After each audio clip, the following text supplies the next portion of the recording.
నమస్కారం ఘంటారావానికి స్వాగతం ముందుగా ప్రధాన అంశాలు G20 దేశాల శిఖరాగ్ర సదస్సుకు సర్వం సిద్ధం సమ్మిళిత అభివృద్ధిలో కొత్త మార్గాన్ని రూపొందిస్తుందని మోదీ విశ్వాసం 40కి పైగా దేశాధినేతల రాకతో సందడిగా మారిన ఢిల్లీ మరికాసేపట్లో రానున్న బైడెన్ సాంస్కృతిక నృత్యాలతో అతిథులకు స్వాగతం ప్రజాస్వామ్య వ్యవస్థలపై దాడి జరుగుతోందన్న రాహుల్ బెల్జియం వేదికగా భాజపా సర్కారుపై విమర్శలు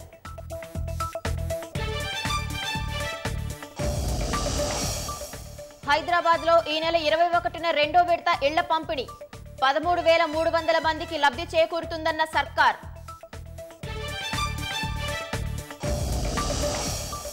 కోర్టు కేసులు విమర్శలకు భయపడబోనన్న గవర్నర్ తన చర్యల్లో ఎలాంటి రాజకీయం లేదన్న తమిళిసై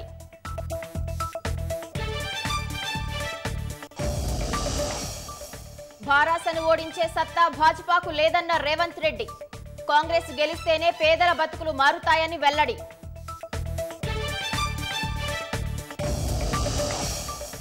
హోంగార్డు రవీందర్ మృతి ప్రభుత్వ హత్యేనన్న విపక్షాలు ఉద్యోగ హామీతో ఆందోళన విరమించిన భార్య ఇద్దరు పోలీసులపై కేసు నమోదు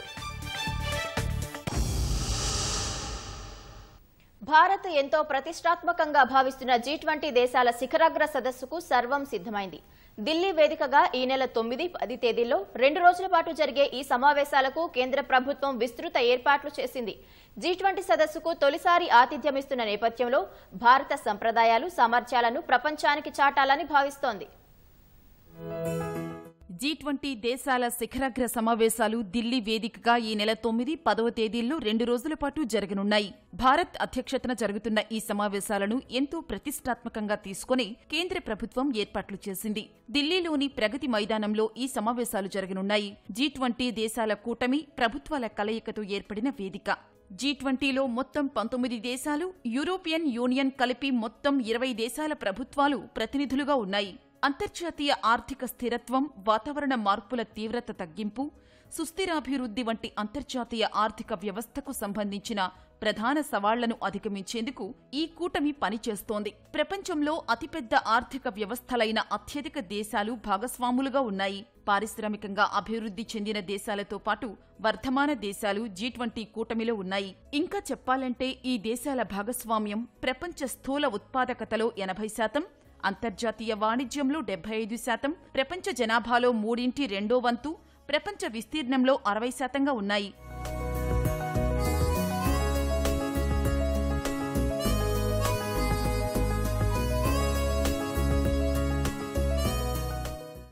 ప్రపంచ ఆర్థిక సంక్షోభాల నేపథ్యంలో 1999లో G20 దేశాల కూటమి ఏర్పాటైంది అయితే 2008 నుంచి ఏడాదికోసారి సమావేశం కావటం ప్రారంభమైంది సభ్య దేశాల తరఫున ప్రభుత్వ అధినేత లేదా ఆర్థిక మంత్రి లేదా విదేశాంగ శాఖ మంత్రి ఇతర ఉన్నతాధికారులు ఈ సమావేశాలకు హాజరవుతారు ఇతర దేశాలు అంతర్జాతీయ ఆర్గనైజేషన్లు నాన్ గవర్నమెంటల్ సంస్థలను కూడా G20 సదస్సులకు హాజరు కావాలని ప్రత్యేకంగా ఆహ్వానిస్తుంటారు కొన్నింటికి శాశ్వత ఆహ్వానం ఉంటుంది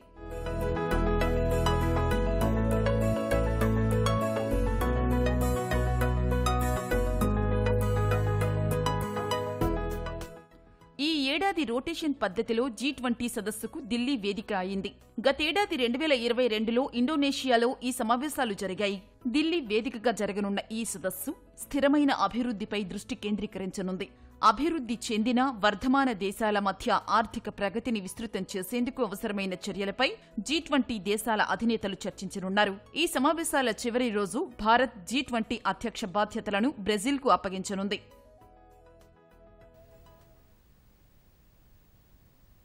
భారత్ అధ్యక్షత వహిస్తున్న ప్రతిష్టాత్మక G20 శిఖరాగ్ర సదస్సు వేళ ప్రధానమంత్రి నరేంద్ర మోదీ వరుస సమావేశాలతో బిజీగా గడపనున్నారు నేటి నుంచి 3 రోజుల పాటు ప్రధాని మోదీ దాదాపు 15 ద్వైపాక్షిక సమావేశాల్లో పాల్గొనున్నారు ఇప్పటికే మారిషస్ ప్రధాని ప్రవింద్ కుమార్ జుగ్నాథ్ బంగ్లాదేశ్ ప్రధాని షేక్ హసీనాతో సమావేశమై ద్వైపాక్షిక చర్చలు జరిపారు అనంతరం అమెరికా అధ్యక్షుడు బైడెన్తో మోదీ ఇవాళ సమావేశం కానున్నారు కాసేపట్లో బైడెన్ భారత్లో అడుగుపెట్టనున్నారు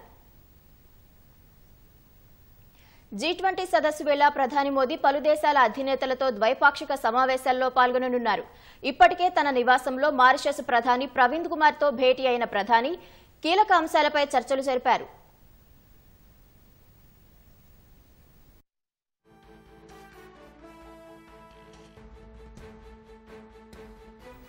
అనంతరం బంగ్లాదేశ్ ప్రధాని షేక్ హసీనాతోనూ ప్రధాని మోదీ ద్వైపాక్షిక చర్చలు జరిపారు. హసీనాకు ప్రధాని మోదీ స్వాగతం పలికారు.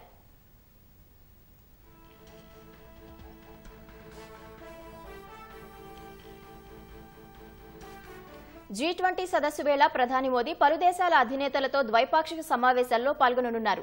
నేటి నుంచి 3 రోజుల పాటు దాదాపుగా 15 ద్వైపాక్షిక సమావేశాల్లో మోదీ పాల్గొని కీలక అంశాలపై చర్చలు జరుపుతానని వివరించాయి.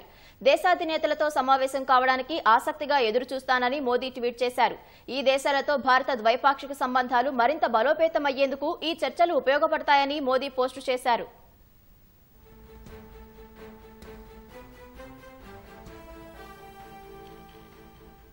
శనివారం G20 సదస్సు మధ్యలో యూకే ప్రధాని రిషి సునాక్తో పాటు జపాన్, జర్మనీ, ఇటలీ దేశాధినేతలతోనూ ప్రధాని మోదీ ద్వైపాక్షిక సమావేశాల్లో పాల్గొననున్నారు. ఆదివారం ఫ్రాన్స్ అధ్యక్షుడు ఇమ్మాన్యుయల్ మేక్రాన్తో ప్రధాని మోదీ లంచ్ మీటింగ్ నిర్వహించనున్నట్లు అధికారిక వర్గాలు పేర్కొన్నాయి. ఆ తర్వాత కెనడా ప్రధానితో కొంతసేపు ముచ్చటించనున్నారు. తుర్కియే, యుఏఈ, దక్షిణ Korea, Comoros, European Commission, Brazil, Nigeria దేశాల నేతలతోనూ ప్రధాని ద్వైపాక్షికంగా భేటీ కానున్నట్లు అధికారిక వర్గాలు తెలిపాయి.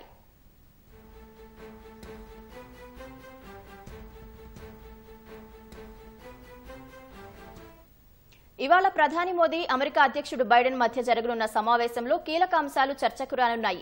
ప్రిడేటర్ డ్రోన్స్, 5G, 6G సేవలు, జెట్ ఇంజన్ ఒప్పందం సహా సాంకేతికత పురోగతిపై ఇరు దేశాధినేతలు చర్చించనున్నారు.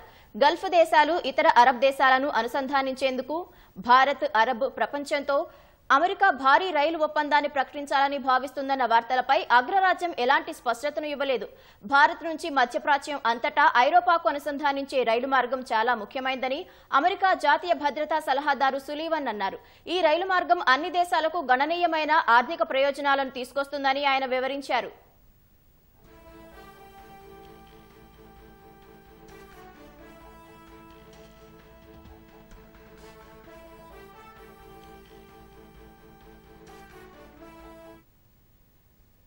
భారత్ అత్యంత ప్రతిష్టాత్మకంగా నిర్వహించనున్న G20 శిఖరాగ్ర సదస్సుకు దేశ రాజధాని ఢిల్లీ సిద్ధమైంది.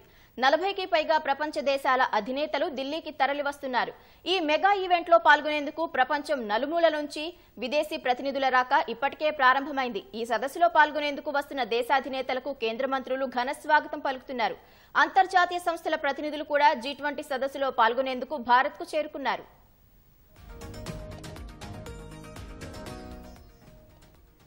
G20 శిఖరాగ్ర సదస్సులో పాల్గొనేందుకు బ్రిటన్ ప్రధాని రిషి సునాక్ భారత్ చేరుకున్నారు. కేంద్ర మంత్రి అశ్విని కుమార్ చౌబే, రిషి సునాక్ దంపతులకు ఆహ్వానం పలికారు. సాంస్కృతిక నృత్యాలతో రిషి సునాక్ స్వాగతం పలకగా నృత్యాలను సునాక్, అక్షరామూర్తి దంపతులు వీక్షించారు. జపాన్ ప్రధాని ఫుమియో కిషిదా కూడా భారత్ చేరుకున్నారు.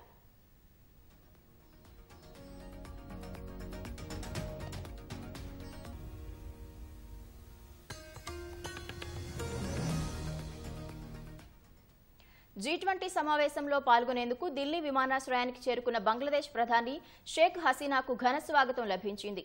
కేంద్ర మంత్రి దర్శనా జర్దోష్ షేక్ హసీనాను ఆహ్వానించారు. సాంస్కృతిక నృత్యాలతో బంగ్లా ప్రధానికి స్వాగతం పలికారు.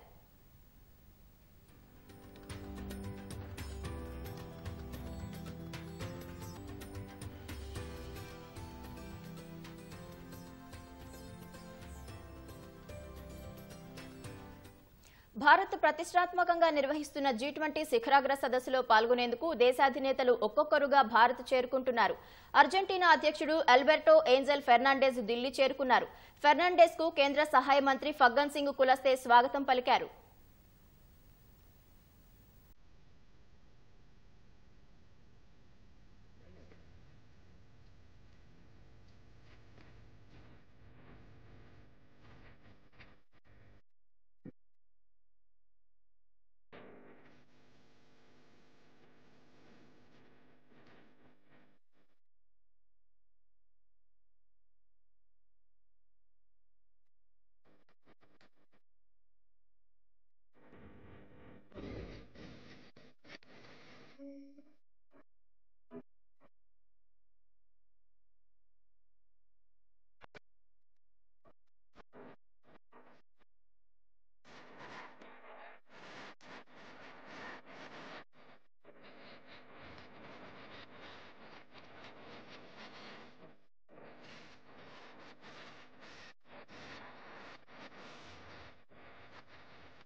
G20 సదస్సులో పాల్గొనేందుకు ఢిల్లీ విమానాశ్రయానికి చేరుకున్న ఇటలీ ప్రధాని జార్జియా మెలోనీకి ఘన స్వాగతం లభించింది. విమానాశ్రయంలో సాంస్కృతిక ప్రదర్శనలతో మెలోనీకి కేంద్ర సహాయ మంత్రి శోభా కరంద్లాజే ఆహ్వానం పలికారు.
G20 సమావేశాల నేపథ్యంలో ఢిల్లీ పోలీసులు భద్రతను కట్టుదిట్టం చేశారు. ఇప్పటికే దేశాధినేతలు ఒక్కొక్కరుగా ఢిల్లీలో కొలువుదీరుతున్నారు. ఎలాంటి అవాంఛనీయ సంఘటనలు జరగకుండా అధికారులు రైల్వే స్టేషన్లు, బస్ స్టేషన్లు, ఎయిర్పోర్టులపై నిఘా పెట్టారు. భద్రతా సిబ్బంది ఎప్పటికప్పుడు వాహనాలను తనిఖీలు చేస్తున్నారు. సమావేశం జరుగుతున్న రహదారుల గుండా వెళ్లే వాహనదారులకు పాసులు ఉంటేనే అనుమతిస్తున్నారు. దీంతో వాహనదారులు ఇబ్బందులకు గురవుతున్నారు. భారత్లో ప్రజాస్వామ్య సంస్థలపై పూర్తి స్థాయిలో దాడి జరుగుతోందని కాంగ్రెస్ మాజీ అధ్యక్షుడు రాహుల్ గాంధీ ఆందోళన వ్యక్తం చేశారు. దేశ ప్రజాస్వామ్య నిర్మాణంపై కూల్చివేసే ప్రయత్నాలపై ఐరోపా సమాఖ్య ఆందోళన చెందుతున్నట్లు తెలిపారు. ఐరోపా పర్యటనను బెల్జియం నుంచి ప్రారంభించిన రాహుల్ బ్రసెల్లో మీడియాతో మాట్లాడారు. రష్యా ఉక్రెయిన్ సంక్షోభానికి సంబంధించి ప్రభుత్వం అనుసరిస్తున్న వైఖరిని ప్రతిపక్షాలు సమర్థిస్తున్నట్లు చెప్పారు. G20 దేశాల శిఖరాగ్ర సదస్సుకు భారత్ ఆతిథ్యం ఇవ్వటాన్ని స్వాగతించిన రాహుల్ రాష్ట్రపతి ఏర్పాటు చేసిన విందుకు మల్లికార్జున ఖర్గేను ఆహ్వానం పంపకపోవడాన్ని తప్పుపట్టారు. ప్రతిపక్షాలకు ప్రభుత్వం ఎలాంటి విలువ ఇస్తుందో అర్థమవుతోందన్నారు. ఢిల్లీ మద్యం విధానం కేసులో కీలక పరిణామం చోటు చేసుకుంది. ఈ కేసులో తీవ్ర ఆరోపణలు ఎదుర్కొంటున్న వైకాపా ఎంపీ మాగుంట శ్రీనివాసులు రెడ్డి అప్రూవర్గా మారి ఈడీ విచారణలో కీలక విషయాలు చెప్పినట్లు తెలుస్తోంది. ఇప్పటికే ఈ కేసులో శ్రీనివాసులు రెడ్డి కుమారుడు రాఘవరెడ్డి, శరత్ చంద్రారెడ్డి అప్రూవర్గా మారి కీలక విషయాలు వెల్లడించారు. ఈ అప్రూవర్లు చెప్పిన సమాచారం ఆధారంగా ఈడీ అనేక మందిని ప్రశ్నిస్తోంది. హైదరాబాద్ నుంచి ఢిల్లీకి నగదు బదిలీలపై ఈడీ ప్రధానంగా దృష్టి సారించింది. ప్రస్తుతం దర్యాప్తును గోప్యంగా జరుపుతున్న ఈడీ ప్రత్యేకించి హైదరాబాద్లో నగదు అక్రమ బదిలీల వ్యవహారాలపై దృష్టి పెట్టినట్లు తెలుస్తోంది. గత కొన్ని రోజులుగా హవాలా వ్యవహారాలు నడిపే సుమారు 20 మందిని ఈడీ ప్రశ్నించింది. ఎమ్మెల్సీ కల్వకుంట్ల కవిత ఆడిటర్ బుచ్చిబాబును కూడా ఇటీవల ఈడీ మరోమారు ప్రశ్నించింది. రానున్న రోజుల్లో ఈడీ మరికొంతమందిని ప్రశ్నించనున్నట్లు తెలుస్తోంది. ఈ నెల 21వ తేదీన రెండో విడతలో హైదరాబాద్లో 2 పడక గదుల ఇళ్ల పంపిణీ చేయనున్నట్లు మంత్రి కేటీఆర్ ప్రకటించారు. రెండో దశలో దాదాపు మరో 13,300 ఇళ్లను పేదలకు అందించేలా ఏర్పాట్లు చేస్తున్నట్లు తెలిపారు. హైదరాబాద్లో డబుల్ బెడ్రూమ్ ఇళ్ల పంపిణీపై కేటీఆర్ సచివాలయంలో సమీక్షా సమావేశం నిర్వహించారు.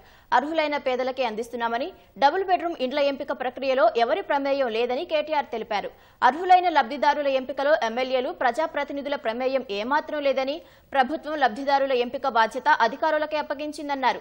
డబుల్ బెడ్రూమ్ ఇళ్ల నిర్మాణంలో అవకతవకలు జరిగితే పూర్తి స్థాయి బాధ్యత అధికారులదేనని కేటీఆర్ స్పష్టం చేశారు. హైదరాబాద్లో త్వరలోనే గృహలక్ష్మి పథకం ప్రారంభమవుతుందని చెప్పారు. గృహలక్ష్మి కార్యక్రమానికి కొన్ని మార్పులు చేర్పులు చేయాలని మంత్రులు సీఎంను కోరగా సూత్రప్రాయంగా అంగీకరించినట్లు కేటీఆర్ వివరించారు.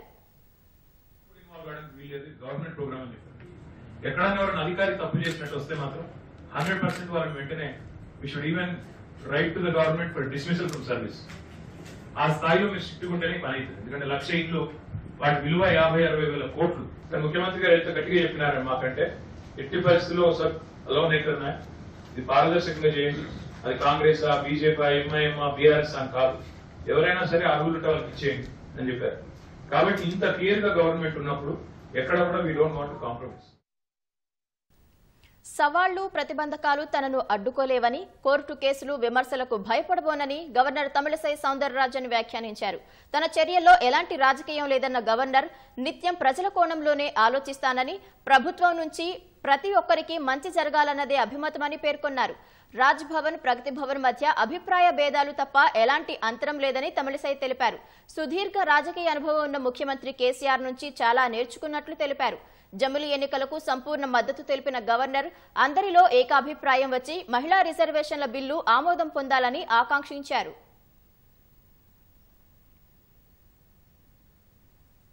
జీతం గురించి అడిగితే ఏఎస్ఐ కానిస్టేబుల్ అవమానించారని ఆరోపిస్తూ పెట్రోల్ పోసుకొని నిప్పంటించుకున్న హోంగార్డు రవీందర్ చికిత్స పొందుతూ మృతి చెందారు.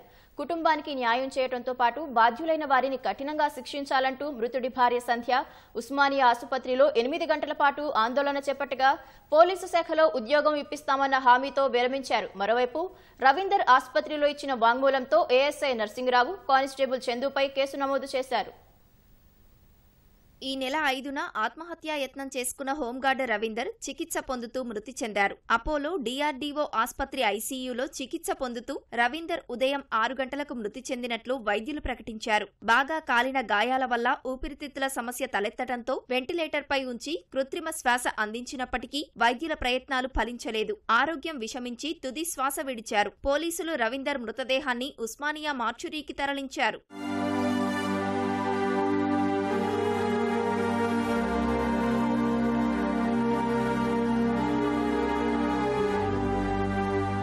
సమయానికి జీతాలు రావటం లేదని గోడు చెప్పేందుకు వెళ్తే సిబ్బంది చులకనగా మాట్లాడారనే మనస్తాపంతో పెట్రోల్ పోసుకొని నిప్పంటించుకున్నారని రవీందర్ భార్య సంధ్య తెలిపింది. న్యాయం చేయాలంటూ హోంగార్డు రవీందర్ కుటుంబ సభ్యులు ఉస్మానియా ఆస్పత్రి ఎదుట బైఠాయించారు. రవీందర్ ఆత్మహత్యకు కారకులైన వారిని కఠినంగా శిక్షించాలని నినాదాలు చేశారు. పోస్టు మార్టానికి తొలుత నిరాకరించినప్పటికీ పోలీస్ శాఖలో ఉద్యోగం ఇప్పిస్తామన్న డీసీపీ సునీల్ దత్ హామీతో సంధ్య ఆందోళన విరమించింది. వైద్యులు పోస్టుమార్టం పూర్తి చేయడంతో రవీందర్ మృతదేహాన్ని కుటుంబ సభ్యులకు అప్పగించారు. డిపార్ట్మెంట్ వాళ్ళు నాకు ఒక హామీ ఇచ్చారు. రేపు కర్మకాండ జరిగిపోయిన తర్వాత జాబ్ ఇస్తానన్నారు. ఎందుకంటే దయచేసి తప్పుగా అర్థం చేసుకోకండి. ఇప్పుడు నేను నా పిల్లలను పోషించుకోవాలనుకున్నా, నాకు జాబ్ అవసరం, జాబ్ ఇస్తానని చెప్పారు. డిపార్ట్మెంట్ పరంగా ఏం బెనిఫిట్ ఉందో అదంతా చేస్తామని చెప్పి నా భర్తకు పోస్ట్ మార్టం నేను ఫస్ట్ వద్దనుకున్నాను. కానీ వాళ్ళిద్దరికి శిక్ష పడాలి కాబట్టి కంపల్సరీ ఆ రిపోర్ట్స్ కావాలంట. అందుకే పోస్ట్ మార్టం ఒప్పుకుంటున్నాను. నేను రవీందర్ది చేస్తామని అన్నారు వాళ్ళు. డిపార్ట్మెంట్లో కాకుండా ఇంకా వేరే ఎక్కడన్నా ఇవ్వమని అడుగుతున్నాను. వాళ్ళు అక్కడ సిపి కూర్చున్న తర్వాత డిసైడ్ చేస్తామని చెప్తున్నారు. నేను పిల్లలను చూసుకోవాలన్నా, వాళ్ళని చదివించుకోవాలన్నా నాకు అంతకన్నా వచ్చేది ఏమీ లేదు కదా. అందుకే నేను ఇప్పుడు తను వదిలేసి తనకి ఓకే అని చెప్పాను. అదే అండి ఇక్కడ జరిగింది. జాబ్ మాత్రం ఇస్తా అని మరీ చెప్పారు. ఖచ్చితంగా చేస్తానని కూడా అంటున్నారు. మెడికల్ పరంగా అయినా కానీ అన్ని విధాలుగా డిపార్ట్మెంట్ నా వెంట ఉంటాను, సపోర్ట్ చేస్తామని చెప్పి సునీల్ దత్ సార్ నాకు ఖచ్చితంగా మాట ఇచ్చారు. అందుకే తనని నమ్ముతున్నాను. తనని నమ్మి నేను ముందుకు మూవ్ అవుతున్నాను. హోంగార్డు రవీందర్ ను వేధించారనే ఆరోపణలతో ఏఎస్ఐ నరసింగరావు, కానిస్టేబుల్ చందుపై పోలీసులు కేసు నమోదు చేశారు. అంతకుముందు ఉస్మానియా ఆసుపత్రి ఆవరణలో నిరసన చేపట్టిన సంధ్యకు పలు రాజకీయ పార్టీల నేతలు మద్దతు తెలిపారు. సిపిఐ రాష్ట్ర కార్యదర్శి కూనంనేని సాంబశివరావు, చాడ వెంకటరెడ్డి సంధ్యను పరామర్శించారు. రవీందర్ మృతి ప్రభుత్వ హత్యనని కూనంనేని అన్నారు. ప్రజాశాంతి పార్టీ అధ్యక్షుడు కేఏ పాల్ 20,000 రూపాయల చెక్కును సంధ్యకు అందించారు. భాజపా నాయకులు జితేందర్, సంధ్య కుటుంబ సభ్యులను పరామర్శించారు. హోంగార్డు రవీందర్ మృతిపై సామాజిక మాధ్యమం ఎక్స్లో స్పందించారు. కేసీఆర్ ప్రభుత్వమే రవీందర్ మృతికి కారణమని షర్మిల ఆరోపించారు. పీసీసీ అధ్యక్షుడు రేవంత్ రెడ్డి ఆసుపత్రి వద్దకు చేరుకుని సంధ్యను కుటుంబ సభ్యులను పరామర్శించారు. రవీందర్ ఘటన గురించి డీజీపీతో మాట్లాడానని రేవంత్ సంధ్యతో తెలిపారు. కాంగ్రెస్ అధికారంలోకి వచ్చాక హోంగార్డులను క్రమబద్దీకరిస్తామని రేవంత్ హామీ ఇచ్చారు.